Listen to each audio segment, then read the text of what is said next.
I'm Dahlia. And for 31 years, I've been the ghost in my family's machine. I built my career as a biosystems architect, designing the silent infrastructure that keeps elite hospitals running. But in my home, if your success isn't worn on a sleeve or pinned to a chest, you simply don't exist.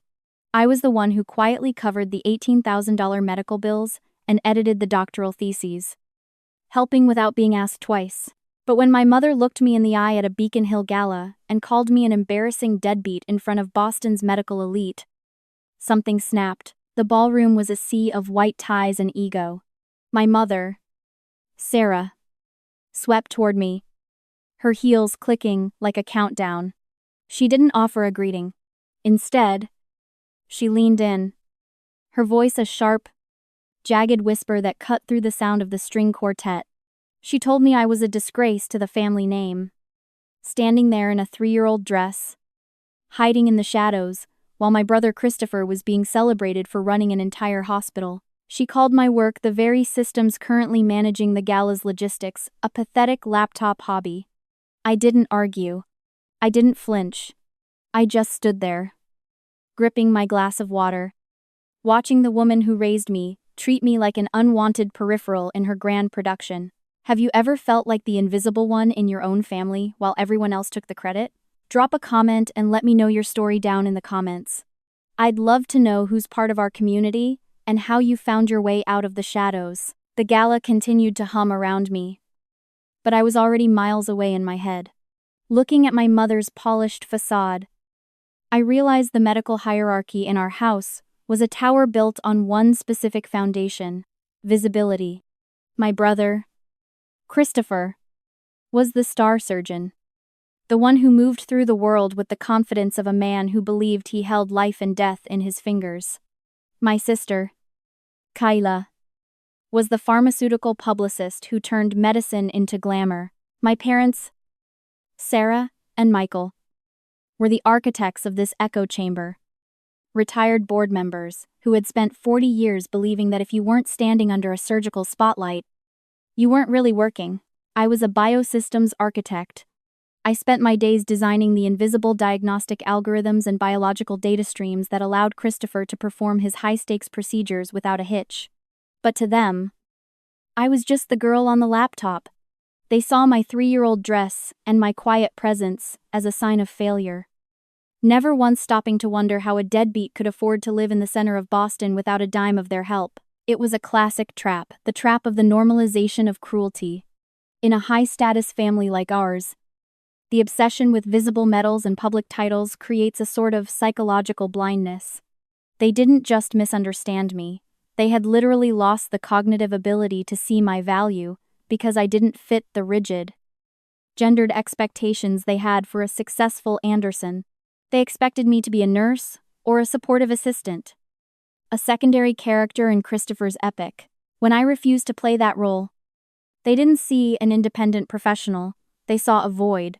I watched Christopher laugh as he regaled a group of donors with a story about a complex heart transplant he'd led last month.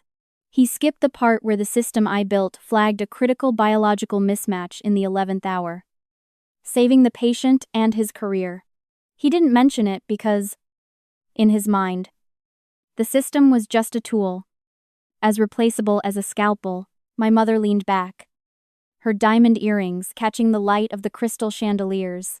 You should really think about your legacy, Dahlia, she said, her voice dropping to that patronizing tone she used when she thought she was being helpful. Look at Christopher. Look at the way people respect him. Don't you want to matter to this city? Don't you want us to be able to say your name with pride? I looked at the glass in my hand. I looked at the shimmering ballroom. I realized then that my compassion had become a luxury they had overdrawn for years. I had been the silent investor in their version of family, footing the bill for their emergencies while they spent their days mocking my hobby. I wasn't angry anymore. Anger is loud. This was something else. This was clinical. This was the moment I realized the equation was broken, and I was the only one with the data to fix it. Christopher walked over, clapping a hand on my shoulder with the casual arrogance of a man who thought he owned the room. Still consulting. Little sister, if you ever want a real job, the hospital could always use more data entry clerks. My mother laughed. And for the first time, I didn't smile back to keep the peace. I just felt the thread snap. I realized I had been auditioning for a seat at a table that had already decided I didn't belong. It was time to stop paying the subscription for a family that didn't even know I was the one keeping the lights on. The chill of the Boston night air was a welcome relief as I stepped out of the gala, leaving the clinking crystal and hollow laughter behind. I didn't drive home in tears. I drove in silence, my mind already calculating the steps of a different kind of procedure. By 12:03 a.m., I was sitting in my home office, the blue light of my secure terminal reflecting in my eyes. This wasn't a breakdown, it was a balance sheet. For 3 years, I had provided the family hospital with a proprietary gift, unrestricted, free access to my diagnostic biosys algorithms. It was a shadow foundation worth millions. And it was the only reason Christopher's high-risk robotic surgery trials hadn't collapsed under the weight of their own data errors. I watched the cursor blink, steady and rhythmic, with a single, clinical keystroke. I hit deactivate. I was revoking the license. I was reclaiming the foundation. Almost immediately, the family group chat began to hemorrhage notifications. Christopher was the first to bleed into the digital space, posting frantic screenshots of system failure alerts from the hospital's research wing. He had no idea that the deadbeat he'd mocked an hour ago was the one who had just turned out the lights on his professional pride. I sat back and watched the chaos from the dark. This was shadow power, the unseen foundation. In my family's world, power was the person holding the scalpel under the lights. But in reality, power is the one who designed the system that tells the scalpel where to cut. They had confused visibility with importance. They treated the motherboard like a peripheral. And now they were about to realize that without the ghost in the machine, their entire empire was just expensive hardware.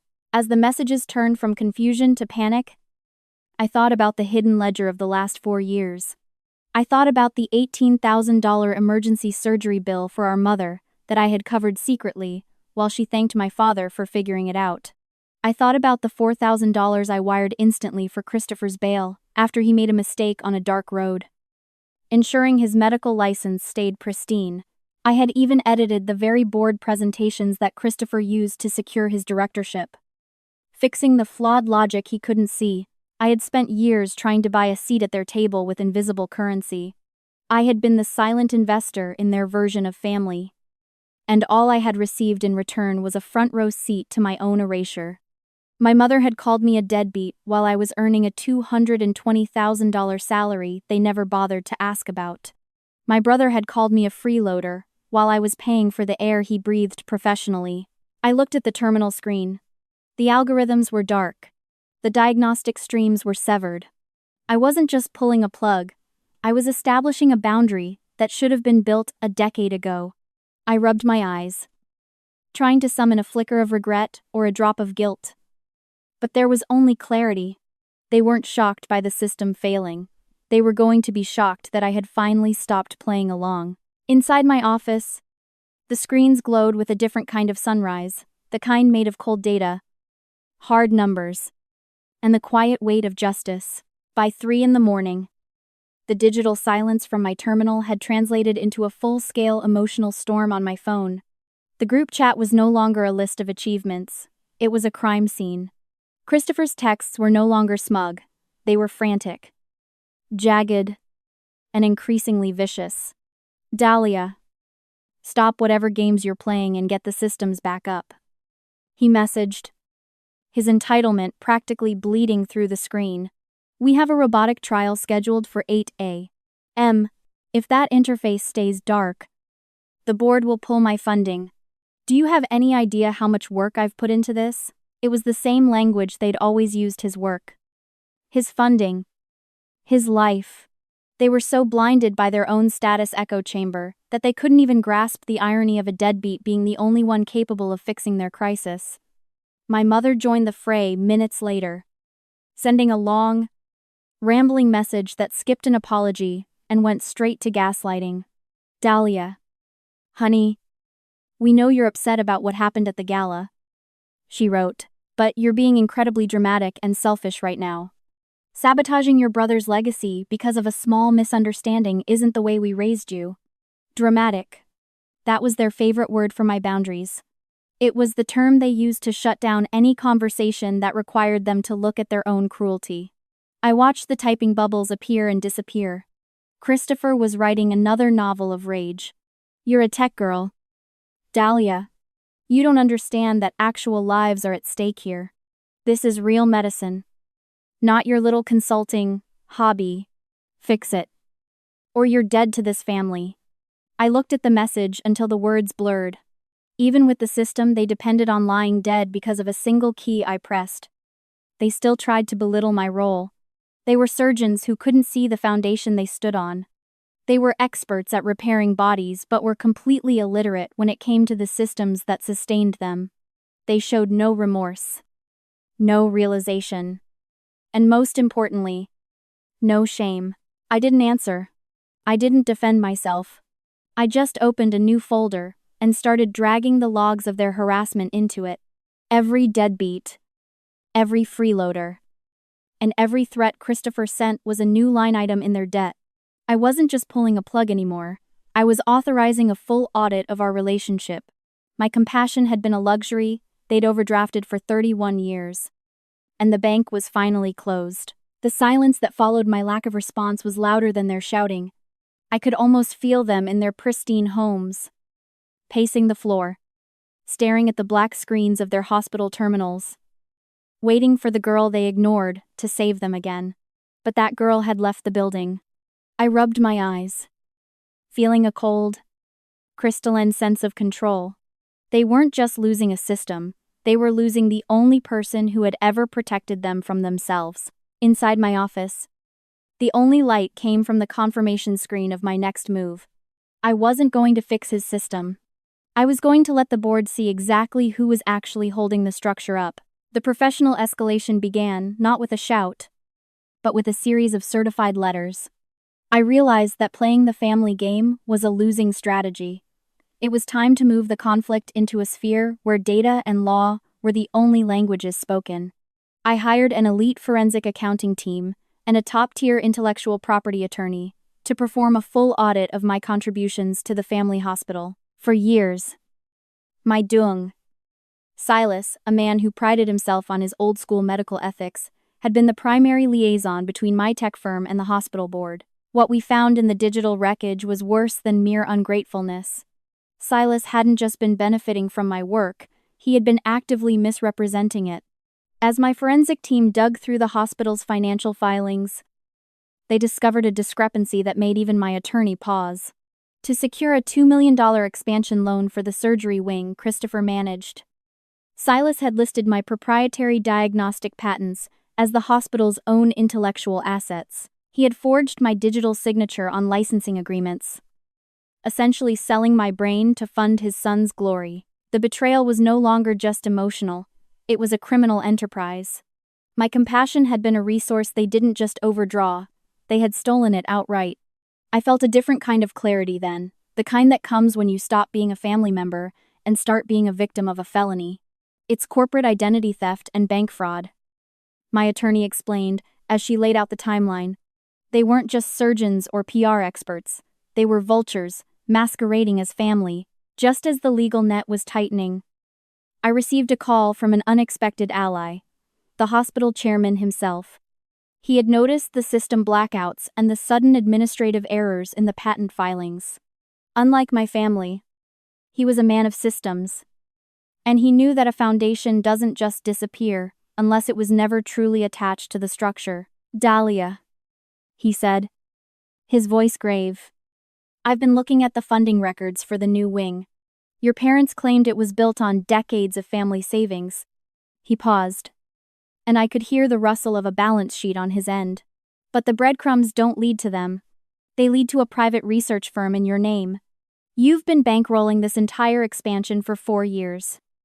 Haven't you? I looked at my reflection in the dark office window. I didn't feel the need to hide the truth anymore. I built the infrastructure, Chairman. And, as of today, I'm exercising my right to the audit. The tables hadn't just turned, I had flipped the entire room. The family that called me a deadbeat was standing on a floor I had paid for, performing surgeries using code I had written, and securing loans with my stolen name. They thought they were the elite. But they were just occupants in a house I owned. I sat back, the confirmation of the lawsuit filing glowing on my screen. This wasn't revenge. It was an eviction. The day of the hospital wing dedication arrived.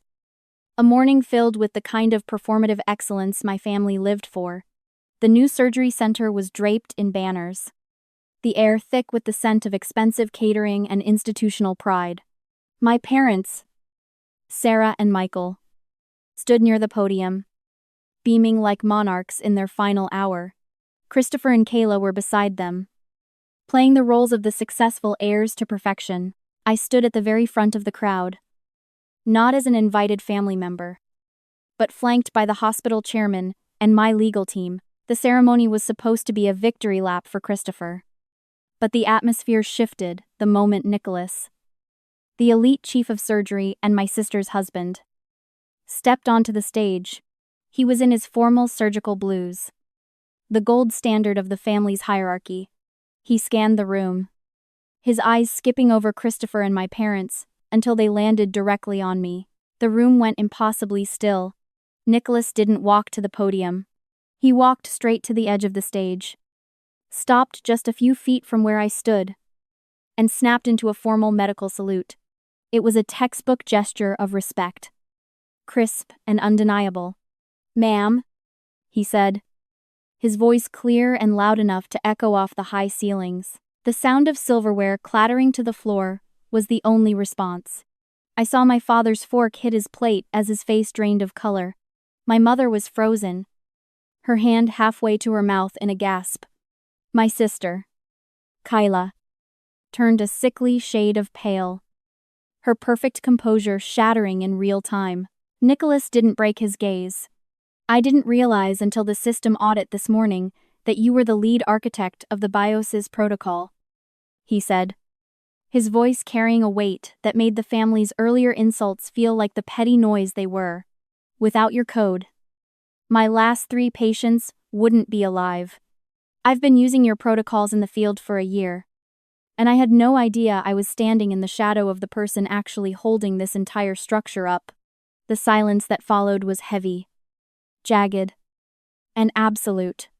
For the first time in my life, the medical hierarchy had been flipped.